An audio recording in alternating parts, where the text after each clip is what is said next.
আজ জানাবো পশ্চিমবঙ্গ দেশ এবং বিশ্বের বাছাই করা গুরুত্বপূর্ণ ৩৫টি তাজা সংবাদ। শুরুতেই জানিয়ে দেব সংবাদ শিরোনাম। ট্রেনের চাদর চুরি শুভেন্দু ঘনিষ্ঠ বিজেপি নেতার, চাদরটাও ঝাড়ছে খোঁচা কুণালের। কালিয়াচকে দিনে দুপুরে চলল গুলি, আহত তৃণমূল কর্মী এবং তার ছেলে সহ 2। রক্ষীর বন্দুক মেঝেতে পড়ে ছুটল গুলি, শিলিগুড়ির ব্যাংকে রক্তারক্তি, জখম শিশু মহিলা সহ 5 জন। বিধানসভা ভোটে তৃণমূলের লক্ষ্য 250টি আসন, কেষ্টকে মঞ্চে নিয়ে আর কি বললেন অভিষেক। বিরিয়ানি ও মাংস কিনতে হবে হিন্দুদের দোকান থেকে, বিজেপি নেতা কৌস্তব বাগচির ভাইরাল ভিডিও ঘিরে তোলপাড়। মুন্ডু কাটা হবে, সভার আগে শুভেন্দু ও বিজেপি নেতাদের সাবধান করে হিঙ্গলগঞ্জে হুমকি পোস্টার। সোনালী খাতুনের পুত্রের নামকরণ করলেন অভিষেক, কি নাম রাখলেন? বাংলায় জাঁকিয়ে শীত, কুয়াশা ও শৈত্যপ্রবাহের সতর্কতা, কোন কোন জেলায় বেশি প্রবাহ। বিজেপি নেতার বাড়িতে রাজ্যের মন্ত্রী বেরোতেই হাতে নাতে ধরল তৃণমূল কর্মীরা। 8টা বাচ্চার জন্মদিন, কে আটকেছে? আমারও তো 6টা, বিজেপি নেত্রীর বক্তব্যের পাল্টা ওয়েসির। বুথের ভেতরেও কেন্দ্রীয় বাহিনী থাকবে, তারপরেও যদি তৃণমূল জেতে, রানাঘাটের সভায় কি বললেন দিলীপ। বাংলাদেশি বলেই গায়ে পেট্রোল ঢালল ওরা, প্রাণ বাঁচিয়ে বাংলায় ফিরল মুর্শিদাবাদের ফারুক। দোকানে ঢুকে কোপ, গলিতে গলা কেটে হত্যা, বাংলাদেশে অব্যাহত হিন্দু নিধন যজ্ঞে উত্তাল আন্তর্জাতিক মহল। কপ্টার উড়ানে বাধা, বাংলা বিরোধী জমিদারদের চক্রান্তকে পরাস্ত করে বীরভূমে গর্জে উঠলেন অভিষেক। বেকারত্ব বাড়ল বাংলায়, চাকরি হারালেন 1000 জন, কারণ কি? হাহাকার পরিবারের লোকজনের। বিয়ে করতে এসেই হলো কাল, পুলিশের গাড়িতে চড়ে সোজা থানায় বর, বাবা বললেন যদি কলঙ্ক হয়। ভোটের আগেই বাড়ছে ভাতার পরিমাণ, লক্ষ্মীর ভাণ্ডারের পেমেন্ট নিয়ে খুশির খবর শোনাল নবান্ন। মসজিদ ভাঙচুর ঘিরে উত্তপ্ত পরিস্থিতি, কারফিউ জারি নেপালে, সীমান্ত সম্পূর্ণ সিল করে দিল ভারত। উত্তরপ্রদেশে এসআইআর-এর প্রথম পর্বেই বাদ 2.89 কোটি ভোটার, পশ্চিমবঙ্গের তুলনায় প্রায় 5 গুণ নাম ছাঁটাই হলো। ওকে শান্তি দিতেই হবে, বাংলাদেশে আবার শান্তি ফেরাবো, অডিও বার্তায় ইউনুসকে আক্রমণ হাসিনার। কতদিন পর্যন্ত লক্ষ্মীর ভাণ্ডার দেবে তৃণমূল? বীরভূমের সভা থেকে যা বললেন অভিষেক বন্দ্যোপাধ্যায়। কল্যাণীতে কর্মীর বাড়িতে খাওয়া দাওয়া, পুরনো সৈনিকদের চাঙ্গা করতে তৎপর দিলীপ ঘোষ। 21 আর 24 থেকে শিক্ষা নিয়েছি, তৃণমূলকে আর ভোট চুরি করতে দেব না, চ্যালেঞ্জ শুভেন্দুর। মন্ত্রী হতে চান দিলীপ, নিজের মুখে জানিয়ে দিলেন গোপন বাসনার কথা। মমতার জন্মদিন পালন করলেন অনুব্রত কাজল, তারাপীঠে পুজো দিয়ে কেষ্ট বললেন 230 করে দিও মা। 35 দিনে 11 জন হিন্দু খুন, ইউনুসের বাংলাদেশের রক্তাক্ত ঘটনার ধারা বিবরণী। ইসলামপুরে চুল দেখানো হারাম, মুখ ঢাকো, হুগলির মাটিতে মহিলা সাংবাদিককে ধর্মের দোহাই দিয়ে ধমক। নাকে নল দিয়ে মানুষকে টেনে আনছে, এসআইআর নিয়ে তোপ মমতা, নিশানা বিজেপির আইটি সেলকেও। চরিত্রহীন বলেছিলেন প্রসূন বন্দ্যোপাধ্যায়ের দায়ের করা এফআইআর বাতিলের দাবিতে হাইকোর্টের শুভেন্দু। 5 বছর সংসদে কি বাংলাদেশি ছিল? এসআইআর শুনানিতে ডাক পেয়ে ক্ষুব্ধ জয়নগরের প্রাক্তন সাংসদ। সংখ্যাটা আমি জানি, বলবো না, এসআইআর নিয়ে জল্পনা বাড়িয়ে দিলেন শুভেন্দু অধিকারী। কানমূলে বাড়ি পাঠিয়ে দিয়েছে, কামব্যাক সভাতে পুরনো ফর্মে দিলীপ, তীব্র আক্রমণ মমতাকে।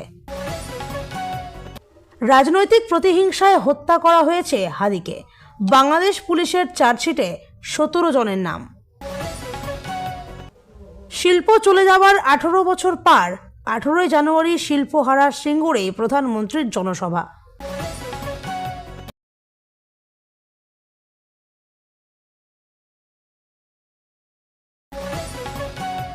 এতক্ষণ শুনছিলেন সংবাদ শিরোনাম, এখন আসছে বিস্তারিত খবরে। বিস্তারিত খবর শোনানোর পূর্বেই আপনাদের কাছে করব একটি ছোট্ট অনুরোধ। কলকাতা পত্রিকা চ্যানেলের খবর প্রত্যেকদিন শোনার জন্য চ্যানেলটি এক্ষুনি সাবস্ক্রাইব করে নিন। ট্রেনের মধ্যে চাদর চুরি শুভেন্দু ঘনিষ্ঠ বিজেপি নেতার। সম্প্রতি সমাজ মাধ্যমে এমনই একটি ভিডিও ভাইরাল হয়েছে, আর সেই ভিডিও পোস্ট করে বিজেপিকে তোপ দেগে শাসক দল তৃণমূলের দাবি এটাই বিজেপির আসল চরিত্র। ভিডিও শেয়ার করে বিজেপিকে কটাক্ষ করতে ছাড়েননি তৃণমূলের অন্যতম রাজ্য সাধারণ সম্পাদক কুণাল ঘোষও। তিনি লিখেছেন, বিজেপির সম্পদ চুচুড়ার নেতা মৃন্ময় মজুমদার ট্রেনের চাদরটা ঝাড়তেও বাদ রাখছে না। অভিযুক্ত ওই বিজেপি নেতার নাম মৃন্ময় মজুমদার। তিনি হুগলির বিজেপির লিগাল সেলের নেতা, পেশায় একজন আইনজীবীও। জানা গিয়েছে, ট্রেনে চেপে শিউরি আদালতে যাচ্ছিলেন ওই বিজেপি নেতা। সেই সময়ের একটি ভিডিও ভাইরাল হয়েছে সমাজ মাধ্যমে। যদিও ভাইরাল হওয়া ভিডিও সত্যতা যাচাই করেনি সংবাদ প্রতিদিন ডিজিটাল। ভিডিওতে এসি কোচের দায়িত্বে থাকা একজন অ্যাটেন্ডেন্টকে মৃন্ময় মজুমদারের উদ্দেশ্যে বলতে শোনা যাচ্ছে, আপনি টিকিট কেটেছেন মানে এই নয় চাদরটা ব্যাগে ভরে নিতে পারবেন। এরপরেই মৃন্ময় মজুমদারকে সরি বলতে শোনা যাচ্ছে। বিজেপি নেতার এহেন কর্মকাণ্ডে রীতিমতো অবাক ট্রেনের অন্যান্য যাত্রীরাও। ভাইরাল ভিডিওতে অনেকেই ঘটনার প্রতিবাদ করতেও শোনা যাচ্ছে, আর সেই ভিডিও শেয়ার করে বিজেপিকে কটাক্ষ ছুড়ে দিয়েছে শাসক দল। বিজেপিকে ট্যাগ করে সমাজ মাধ্যমে তৃণমূল লিখছে, একদিকে মোদি আর শুভেন্দুর সঙ্গে ছবি, অন্যদিকে চুরি, এটাই বিজেপির রাজনীতি। শুধু তাই নয়, তৃণমূলের আরও বক্তব্য, বিজেপির তথাকথিত সংস্কার চাপা পড়ে গেল ট্রেনের কামরায়। মানুষকে পরিষেবা দেওয়া তো দূর, ট্রেনের কামরায় কম্বল চুরি করতে দেখা গেল বিজেপির লিগাল সেলের নেতা মৃন্ময় মজুমদারকে। শুধু তাই নয়, কোচের অ্যাটেন্ডেন্টকেও হেনস্থা করতে দেখা গিয়েছে বলে অভিযোগ। তৃণমূল বলছে, ভিভিআইপি সেলফি থেকে কম্বল চুরি, এটাই বিজেপির আসল চরিত্র।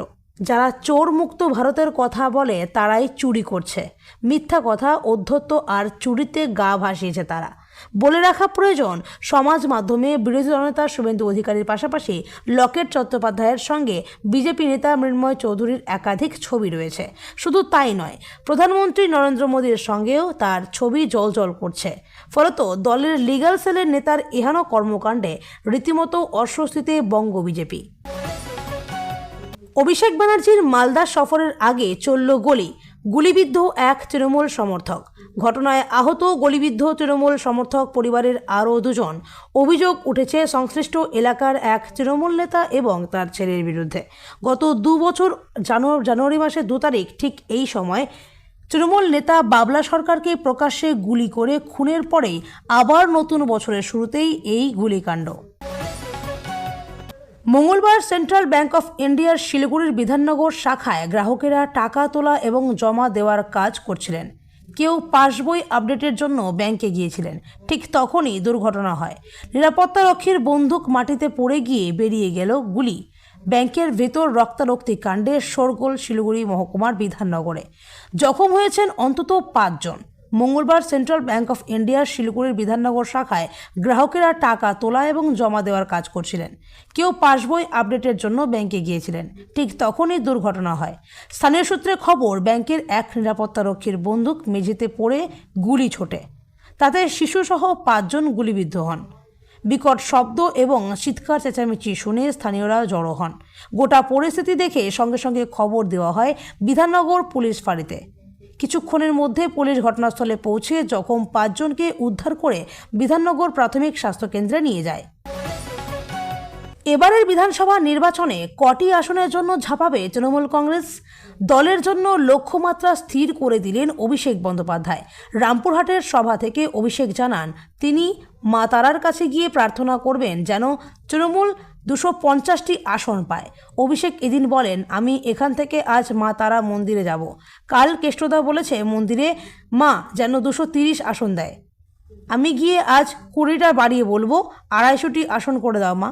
সেই সঙ্গে এই বিধানসভা নির্বাচনে তৃণমূলের লক্ষ্য যে আগের ফলকেও টপকে যাওয়া, তাও অভিষেকের কথাতেই স্পষ্ট। বিজেপি নেতা কৌস্তব বাগচি বলছেন, বিরিয়ানি কিনতে হবে হিন্দুদের দোকান থেকে, মাংস কিনতে হবে হিন্দুদের দোকান থেকে, এবং আমাদের ধর্মের ছাড়া কারো সঙ্গে ব্যবসা বাণিজ্যের কোনো সম্পর্ক নয়। ওই ভাইরাল ভিডিওতে কৌস্তব বলতে শোনা যায়, কোনো বাংলাদেশি প্লেয়ার IPL-এ খেলতে পারবে না, কোনো বাংলাদেশি পশ্চিমবঙ্গে হোটেল পাবে না, রেস্টুরেন্টে খাবার পাবে না, কিচ্ছু পাবে না। এবং আমি বলছি, আমরা সরকারের কাছে আর্জি করব, আমরা ক্ষুদ্র জায়গা থেকে বলছি, আমরা পশ্চিমবঙ্গের জনগণ, ভারতবর্ষের হিন্দুরা বলছি, বাংলাদেশি তথা পাকিস্তানি তথা অন্যান্য জেহাদি মানসিকতার মানুষজনদের সাথে আমরা কোনো রকম কোনো কোঅপারেট করতে পারবো না। আমরা যারা হিন্দুরা আছি আমাদের কিছুটা ঐক্যবদ্ধ হতে হবে। ওই বাড়িতে অনুষ্ঠান হলেই বিরিয়ানি খাবো, যদি হিন্দু ভাইয়ের বিরিয়ানির দোকান থাকে সেখান থেকে কিনুন। হিন্দু ভাইয়ের দোকান ছাড়া বিরিয়ানি কিনবো না। আমরা যে মাংস কিনি কোনো হিন্দু ভাইয়ের মাংসের দোকান ছাড়া মাংস কিনবো না। আমরা হালাল মাংস খাবো না। প্রত্যেক কটা দোকান জিনিসপত্র যাই কেনেন না কেন, প্রত্যেক কটা দোকান যারা যারা হিন্দুরা আছেন কান খুলে শুনে নিন, আমাদের ধর্মের বাইরে কোনো লোকজনের থেকে আমরা কোনো ব্যবসা বাণিজ্যিক সম্পর্ক অবধি রাখব না। রাজ্যের বিরোধী দলনেতা শুভেন্দু অধিকারীর সভার আগে বিতর্কিত পোস্টার ঘিরে চাঞ্চল্য ছড়ালো উত্তর 24 পরগনার হিঙ্গলগঞ্জের দুলদলি এলাকায়। স্থানীয় বিজেপি নেতা তরুণ মণ্ডলের শিরচ্ছেদ করার হুমকির পাশাপাশি বিরোধী দলনেতার জনসভা নিয়ে হুঁশিয়ারি দিয়ে এলাকার একাধিক পোস্টার সাঁটানো হয়েছে। মঙ্গলবার সকালে এই ঘটনা জানাজানি হতেই এলাকায় তীব্র রাজনৈতিক উত্তেজনা তৈরি হয়। সোনালী খাতুনের পুত্র সন্তানের নামকরণ করলেন অভিষেক বন্দ্যোপাধ্যায়। যে প্রতিকূলতা পরিস্থিতির মধ্যে শিশুটি জন্মগ্রহণ করেছে তাই তার নাম দিলেন অভিষেক আপন। সোনালী খাতুন এবং তার পুত্রকে দেখে হাসপাতালে বাইরে বেরিয়ে অভিষেক সাংবাদিকদের মুখোমুখি হয়ে বলেন, সোনালী এবং তার গোটা পরিবারকে হেনস্থার মুখে পড়তে হয়েছে। আগেই সোনালীর সঙ্গে আমার দেখা করার কথা ছিল, কিন্তু তখন আসেনি, তখনও অসুস্থ ছিল। আজকে রামপুরহাটে আমার নির্ধারিত কর্মসূচি ছিল, এদিকে সোমবার সোনালী পুত্র সন্তানের জন্ম দিয়েছে। আজকে তাই আমি এসে দেখা করলাম। ওর মুখে শুনলাম কিভাবে রাতের পর রাত জঙ্গলে কাটিয়েছে, কিভাবে দিল্লি পুলিশ হেনস্থা করেছে। এরপর ঢাকায় পৌঁছানোর পর বাংলাদেশ পুলিশ তাদের গ্রেপ্তার করেছিল, ঢাকার জেলে ছিল। এরপর হাইকোর্ট সুপ্রিম কোর্টের নির্দেশে চাপে পড়ে প্রথমে কেন্দ্র সরকার চায়নি, পরে সোনালী খাতুনকে ফিরিয়ে আনে, কিন্তু তার স্বামী এবং পরিবারের অন্যান্য সদস্যরা এখনও বাংলাদেশে বন্দী রয়েছে। শিশুটি জন্ম হয়েছে, কিন্তু শিশুটি গর্ভে থাকাকালীন যেভাবে অত্যাচারিত হয়েছে মানুষের চোখের জলে এর মূল্য চোকাতে পারবে বিজেপি। যখন হাইকোর্ট ও সুপ্রিম কোর্টে মামলা হয়েছে তখন ভারত সরকার আদালতে গালে থাপ্পড় খেয়েছে, কারণ সে যে বাংলাদেশি সেই প্রমাণ দিতে পারেনি। অভিষেক জানান, সোনালী খাতুন এবং তার পরিবার শিশুটির নামকরণ করতে বলেন তাকে। তিনি প্রথমে তাদেরকে নাম রাখতে বলেন, পরে যে প্রতিকূল পরিস্থিতির মধ্যে শিশুটি জন্মগ্রহণ করেছে সে কথা মাথায় রেখে অভিষেক তার নাম দেয় আপন। সাংবাদিকদের কাছে তিনি ফের অমর্ত্য সেনকে সেভাবে এসআইআর নোটিশ পাঠানো হয়েছে তা নিয়ে তীব্র প্রতিবাদ করেন। জানুয়ারির শুরুতেই বাংলায় ফের শীতের দাপট বাড়তে চলেছে। উত্তর ও দক্ষিণ দুই বঙ্গেই আগামী কয়েকদিন কোল্ড ওয়েভ এবং ঘন কুয়াশার সতর্কতা জারি করল আবহাওয়া দপ্তর। বিশেষ করে ভোর ও সকালের দিকে কুয়াশার দাপটে দৃশ্যমানতা কমে যাওয়ার সম্ভাবনা রয়েছে, যা প্রভাব ফেলতে পারে সড়ক, রেল ও বিমান চলাচলে। খুব প্রয়োজন না হলে দীর্ঘক্ষণ ঠান্ডায় থাকা এড়িয়ে চলুন। হালকা কিন্তু একাধিক স্তরের উষ্ণ পোশাক পরুন। কুয়াশার মধ্যে গাড়ি চালানোর সময় ফগ লাইট ব্যবহার করুন। যাত্রার আগে বিমান, রেল ও বাসের সময়সূচি যাচাই করে নিন। হাঁপানি বা শ্বাসকষ্ট থাকলে ভোরের দিকে বাইরে বেরোনো এড়িয়ে চলাই ভালো। আবহাওয়া দপ্তর জানিয়েছে পরিস্থিতির উপর নজর রাখা হচ্ছে এবং পরবর্তী আপডেট বুধবার জানানো হবে। গিয়েছিলেন কনভয় নিয়ে, কিন্তু ফিরলেন বাইকে। বরাবরের মতো নামখানায় গিয়ে অস্বস্তি বাড়ল রাজ্যের সুন্দরবন উন্নয়ন মন্ত্রী বঙ্কিম হাজরার। বিক্ষোভের মুখে পড়তে হলো তাকে। তৃণমূলের বিধায়ককে ঘিরে বিক্ষোভ দেখালো তৃণমূলের কর্মীরাই। উড়ে এলো প্রশ্নবাণ। অগত্যা পরিস্থিতি হাতের বাইরে বেরিয়ে যাওয়ার আগেই অন্য এক তৃণমূল কর্মীর বাইক চেপে এলাকা ছাড়লেন সাগরের বিধায়ক। কি ঘটেছিল? ঘটনা শনিবার বিকালের। সেদিন নামখানায় একটি রাস্তা উদ্বোধন করতে গিয়েছিলেন মন্ত্রী বঙ্কিম হাজরা। তবে সেই উদ্বোধনের আগে তৃণমূল থেকে বিজেপিতে চলে যাওয়া এক নেতার বাড়িতে ঢু মারেন মন্ত্রী, যা ঘিরে ক্ষোভ তৈরি হয় স্থানীয় তৃণমূল নেতা কর্মীদের মনে। সূত্রের খবর, শনিবার বিজেপি নেতা বীরেন গিরির বাড়িতে গিয়েছিলেন বঙ্কিম হাজরা। গোটা ব্যাপারটা চুপি সারে হয়তো মেটাতে চেয়েছিলেন তিনি, কিন্তু পারেননি। বিজেপি নেতার বাড়ি থেকে বেরোতেই রাজ্যের মন্ত্রীকে ঘিরে ধরেন স্থানীয় তৃণমূল কর্মী সমর্থকরা। বিক্ষোভকারীদের অভিযোগ, যে দলবলকারী নেতার মিথ্যা মামলার দাপটে স্থানীয় তৃণমূল কর্মী সমর্থকরা একেবারে জর্জরিত হয়ে রয়েছে। সেই বিজেপি নেতাকে পুনরায় তৃণমূলের জায়গা করে দেওয়া হলে দলের ভাবমূর্তি নষ্ট হবে। পাশাপাশি নির্বাচন যখন দোরগোড়ায় সেই সময় দলের নিচু তলার কর্মীদের মনোবল শেষ হয়ে যাবে। তবে এই প্রসঙ্গে সরাসরি সংবাদ মাধ্যমের সামনে কোনো তৃণমূল নেতা কর্মী মুখ খুলতে নারাজ।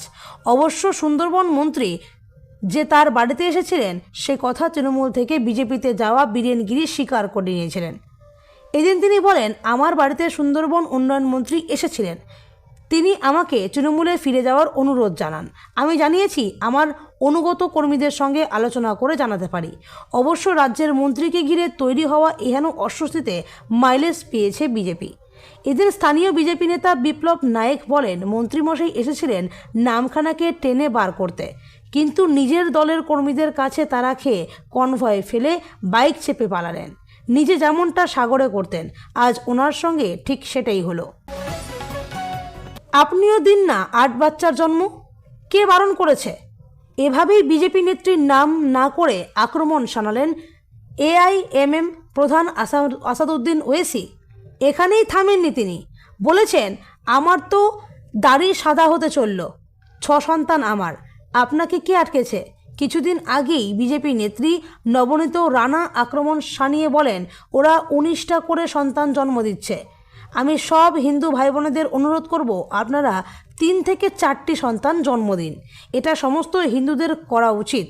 তার দাবি, দেশের জনসংখ্যার ভারসাম্য বজায় রাখতে হিন্দু পরিবারগুলিকে কমপক্ষে 3 থেকে 4টি সন্তান নিতে হবে, নইলে ভারতের জনসংখ্যার গঠন পাকিস্তানের মতো হয়ে যেতে পারে।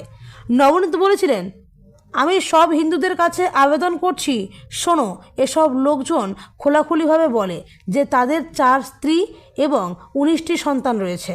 আমি পরামর্শ দিচ্ছি, আমাদের কমপক্ষে 3 থেকে 4টি সন্তানের জন্ম দেওয়া উচিত। ওয়েসি বলেন, আমার 6টি সন্তান আছে এবং আমার দাড়ি সাদা হয়ে যাচ্ছে।